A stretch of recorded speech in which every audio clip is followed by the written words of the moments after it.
Welcome to Battleground Chats, where I sit down with interesting risk people from around Australia and the world and talk all about their journey in risk. Today, I'm very privileged to have Julian with us. Welcome to Battleground Chats. Thank you, Craig. It's great to be here this afternoon, looking out over the lovely Sydney Harbour. It's wonderful. I was just saying I could never get sick of this view, and how do you concentrate with it? But tell me a bit about yourself. Where did you come from? How did you get into risk, and where are you going with it? Like, where do you see the industry going? Yeah, look, it's always it's a dynamic industry, right? I've been in it for about 20 years now. Okay. And ranging from industries. Yeah. So what industries have you been in? Well, where do I start? So healthcare, biotech, fintech. Oh, wow. Straight technology, and probably about half my career within financial services, Okay. and a big lean of that in banking. Yeah. All the banking's been domestic. Most of those other industries I mentioned were actually based in the US. Okay. So you were based in the US at the time? I was. Look, you talk about risk management, and I say it to a lot of people that, either that have been in my teams or have come to me for advice over the years. Yeah. It takes you anywhere. Right? Yeah. It's such a great, a great specialty. It's such a great subject matter to be involved in, that you can pick up sort of how you approach risk management, and you can slot in nearly anywhere, get a job anywhere, experiences anywhere. So how did you get from Australia to the US, and how did you get into risk? I'm going to make an assumption you didn't start in risk. Well, but I could be wrong. Well, so let me clarify all that for you. So look, I started off many years ago. Went to high school here locally in Sydney, and that was great. I had a career advisor that said you should be doing something in business, and I went, okay, that sounds interesting. Yeah. I deep down I actually wanted to be a doctor, but me and the sight of blood don't gel well together. That ruled that out. Pretty quick. Like, even to this day, I've got a couple of young kids. When any of them get any sort of cut or whatever, please go see your mother, because I just can't deal with it. So that ruled that out pretty quick. So I thought, this something with a business lean actually makes sense. So, going through uni, Bachelor of Commerce, IT, information systems as it was at the time, and found my way doing a cadetship. One of those lovely, work full-time and study part-time setups that the chartered accountancies used to do, and then eventually ended up at what was a great company called Arthur Andersen. Yes. I think became EY. It did become EY here in Australia, and that was a great experience. And I think for anyone that that sort of yes, there's a lot of war stories about working hard within professional services, and they can be very, very demanding, but there isn't, at least in my experience, any other sort of organisation that actually gives you the base foundations, the training, and even the networks if you know how to use them. Totally agree. I started at KPMG, then went to Deloitte. Yes. Right. And I remember my parents saying to me, you have to start, if you want to get into business, you've got to start in the Big Four, because the grounding, the training, the networking is like no other. You can. And I think it holds today true still. 100%. Yeah, totally with you on that. And we use professional services firms and have done so for my time throughout industry, and still you get a good level of polish, intelligence, thoughtfulness that doesn't necessarily show itself with people that have been within industry their entire career. Yeah, but that's my So how long were you at the Big Four for? So I guess over the course of I'll say 20 years, I've probably done about half my career in professional services. So Arthur Andersen and EY, as part of that merger with EY, that was where I had the opportunity to go and work in San Francisco. Oh, fantastic! So I'm sitting there going, all right, what better place? Natural sort of affinity with technology and everything that comes with it. Opportunity came up. Yep. I'd never been there before. I was, I don't know, mid-20s maybe. I can't even remember now. Maybe late 20s. And was like, all right, I'm turning up there. So, packed my bags. Actually went with a friend of mine who was also at EY. He stayed on the plane and kept going to New York. Yep. And I stayed in San Francisco. Did that for about 5 years. Yep. What did you learn there? What was the difference between here and there? And scale. Yeah, everything's bigger. Everything's bigger. One of the, I still use this story to this day. I was over there. I think I had a client that I was working on. It was, back then, it was right at it was the start of Sarbanes-Oxley. Again, yep. I'm showing my age with a lot of these examples. 2002 it was. Yep. And we ended up being like a $4 million engagement, right? For 2002. Yeah. Right. I came back after 5 years. That's huge for that time, for that correct, right? era, right? Yep. In Australia, you would never get that. No, ever. 100%, right? Yep. Came back, and the biggest thing I had was $40,000. Yep. 100. Right. So I was like, ooh. And then it took me a little bit of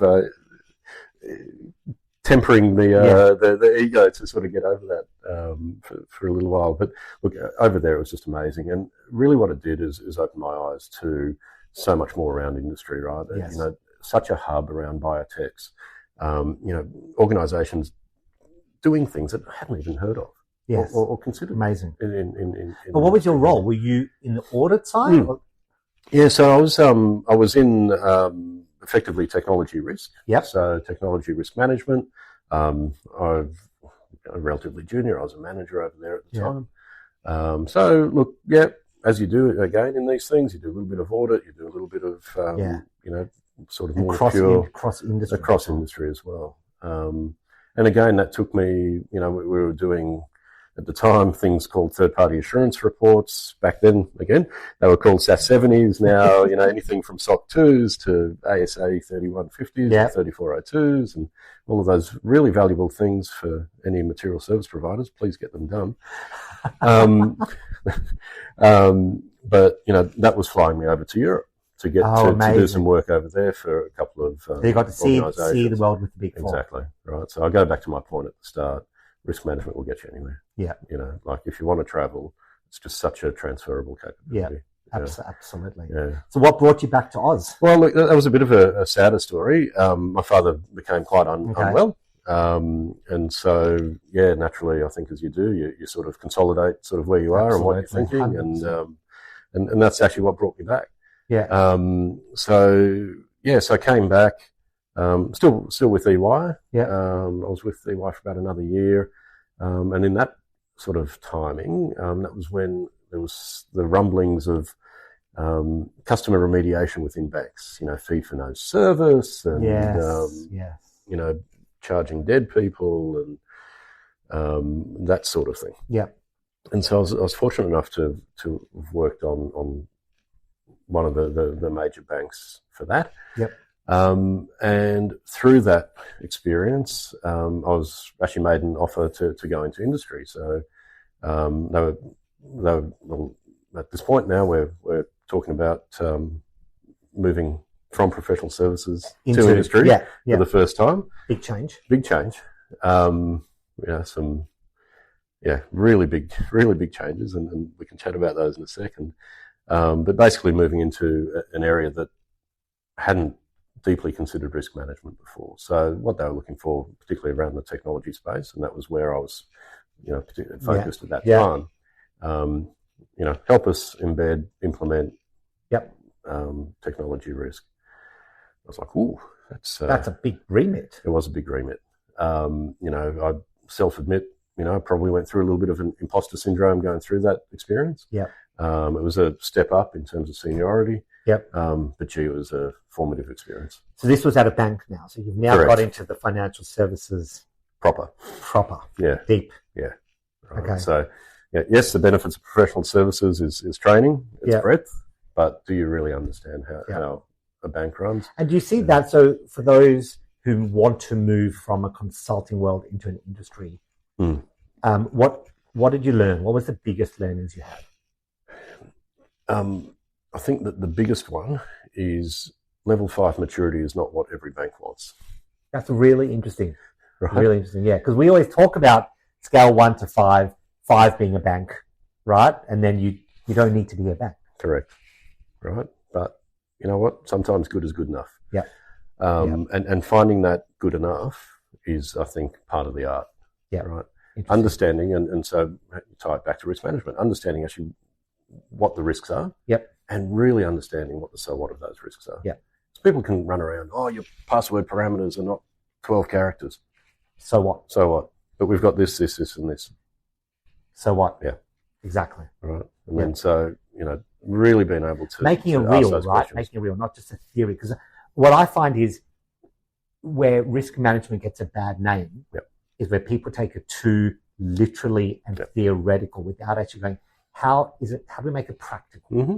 How to make it real within the business I'm in. Yeah, I wholeheartedly agree with that. I was actually early this morning. I go to the gym at a silly time of the day, about 5 a.m. Yeah. But we've got a really great group of people that we'll go for coffee with straight after. Of course, that's really my motivator.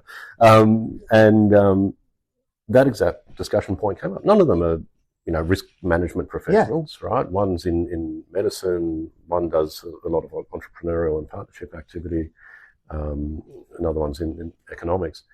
But the topic of risk management came up. Yeah. At that very point, right? The difference between the people that can bring it to life, ask the so what, versus those that are just going down a checklist. Exactly. 100%. Just huge. I've always held a view, and again, anyone that's ever worked for me will have heard it and probably don't appreciate it straight away, but eventually the penny drops. For me, risk is a mindset. You can't teach it. Yeah. Interesting. Right. Explain that. Tease it out a bit. So, look, I'll sort of lean into the checklist approach, right? Yeah. You can give someone a checklist and say, are user access reviews done every yes or no 3 months? Yep. Right? Cool. Oh, no. It's not done across all systems. And you'd be like, well, does that really matter? Does it really matter? Yeah. Let's think about where's the sensitive data? Yeah. Who can access these? Yeah. What's the footprint that they have? Yeah. And start to draw things out. So it's not a yes and no. Risk management is not a yes and no. It's playing in the grey, right? Like one of our favourite answers is what? It depends. Yeah. Yeah.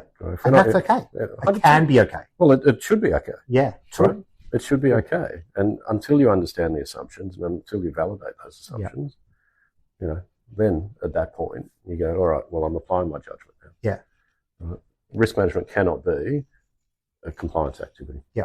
Right? It's judgment based. I totally agree. I hold the same with crisis management and business continuity as well. As soon as you make it a compliance activity, no one wants to do it. It's boring and you won't get it done. Yep. But if you bring it to life and make it real to the person you're talking to, then they're willing to engage and they give you time. Look, it's not dissimilar to what we're going through with CPS 230 at the moment. Yeah. I knew this would come up. Well, it has to come up. It has to come up, right? Financial services. All of a sudden, operational risk has been given credibility. It's been codified. Yeah. Despite people doing it for 20 years, let's say. And so, we've ended up with a position now that, not another compliance program. Yeah. Right? That's where we were about a year ago. Here we go. All right, non-discretionary. How much money do we need? Yeah. All right, all right, go make us compliant and done. We've actually, I think, done well. Yeah. CPS 230 can actually be sexy. Yeah.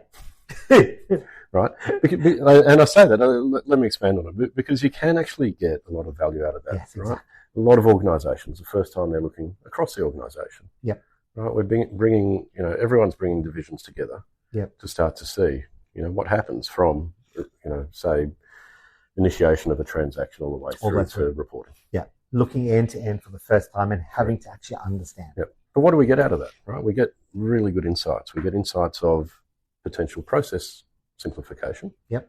Right? So opportunities to re-engineer, be more efficient. Yep.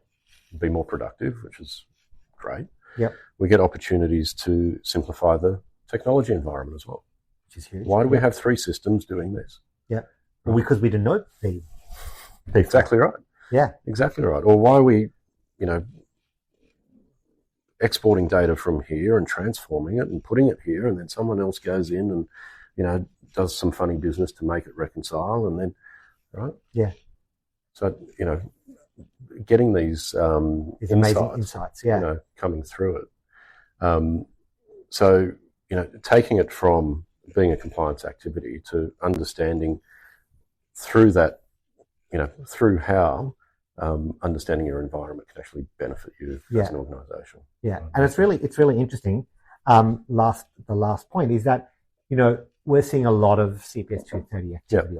Obviously, we talked to a lot of clients about it, and we started talking to them in 2023, right? And then come 2024, people started slowly getting into it. Oh well, it's next year now. Yeah. Come this year, 2025, I was like, oh my God, it's now. Yeah. Right? And they're starting to really get into it and understand, like you said, the benefits of it and how you can make it interesting and what can we learn. Correct. But it's a journey. It's not going to be over on compliance date. That's just the start. Well, it is. And you know, I came off a session earlier today where we were talking about, look, we've done all the heavy lifting. Yeah. Right. We've done the critical operations and our process maps, and we understand our critical resources and, you know, the business continuity plans and the scenario testing. Like, that heavy lifting's been done. Yeah. You know, actually the harder stuff is happening now. Yes. Right. And what's that? Really for people to understand their role and responsibility across all these and making sure that that's properly embedded and sustainable. Yep. Right. And in my view, it's testing it as well. So, okay, we've done all the hard work. Yep. Does it work? Does it work? What happens if? Well, and that's it. And then, you know, how far do you go in that? Right? Yeah. And then that's really one of the challenges. So you kind of sit there and you go, look, we've you know, we've seen a lot of sort of desktop scenario testing done. Yes. You know what? That's probably good enough for a first time round. Yeah. Right. We're seeing some normalization around that, but you really want to stress test at least one of those components throughout. Right. Yep. So pick a particular critical operation and do that well. Go for it. Right. End to end. No company, well, certainly, you know, not many companies can afford to do every scenario every year. So it's going to be a cycle. Level of depth. Absolutely. It has to be a cycle. Absolutely. Right. And that's why it's a journey, right? Yep. It's not a once-off. Correct. And they'll get used to it. Yep. Thank you so much. That's fascinating. You've been on an amazing journey here, Australia, US, the world. It's really interesting. Every time I meet someone and talk on Battleground chats with them, everyone has a very different take on risk and a very different journey. And that's one of the things that we love about it, right? It's not one size fits all. 100%. So if anyone's thinking about doing it, get into it. Excellent. Thank you so much. Thank you. That's another episode of Battleground Chat.